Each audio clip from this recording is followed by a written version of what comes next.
Hi అండి, welcome back to my channel. ఇవాళ మన ఛానల్లో వచ్చేసి నిమ్మకాయ పులిహోర అయితే చేసి చూపిస్తున్నాను. నిమ్మకాయ పులిహోర అనేది అందరికీ తెలిసిందే, కాకపోతే నా స్టైల్లో మరింత టేస్టీగా ఎలా చేసుకోవాలో అయితే నేను చేసి చూపిస్తున్నాను. సో చూసేయండి. ఇప్పుడు వచ్చేసి దానికోసం రైస్ అయితే ఇలా పొడి పొడిగా ఉండేలా వండుకోవాలి.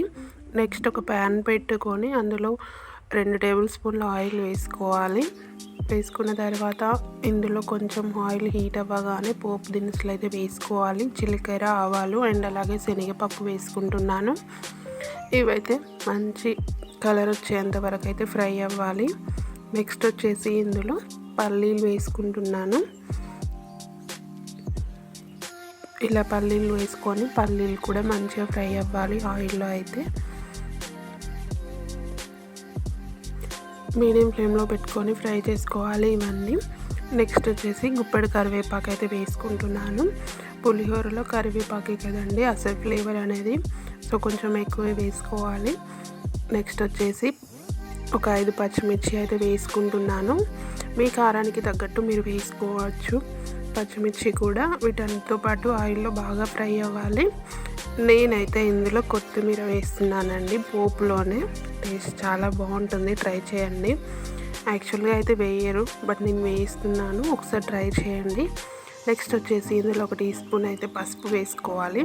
పసుపు వేసుకొని అంతా కలిసేలా బాగా కలిపేసుకున్న తర్వాత నేనైతే ఈ నిమ్మకాయ జ్యూస్ అనేది నేను పోపులోనే వేస్తానండి. అలా అయితేనే టేస్ట్ చాలా బాగుంటుంది. కొందరైతే అన్నంలో వేసుకుంటారు కదా, నేనైతే పోపులో వేస్తాను. మరీ వేడిగా ఉన్నప్పుడు కాదండి, కొంచెం కూల్ అయిన తర్వాత నిమ్మకాయ రసం అయితే వేసుకొని అంతా కలుపుకోవాలి పోపు అనేది. ఇలా చేసి చూడండి, చాలా బాగుంటుంది టేస్ట్. సో ఇప్పుడైతే మనం వండేసుకున్న రైస్ అయితే ఇందులో వేసుకోవాలి. వేసుకొని రైస్కి పోపు పట్టే విధంగా బాగా కలిపేసుకోవాలి. చూడండి, ఇలా అయితే మొత్తం మిక్స్ చేసుకున్న తర్వాత మన టేస్ట్కి తగ్గ సాల్ట్ వేసుకోండి. సాల్ట్ కూడా అన్నంలో బాగా కలిసిపోయేలా ఒక 2 మినిట్స్ అయితే అలా కలిపేసుకోవాలన్నమాట.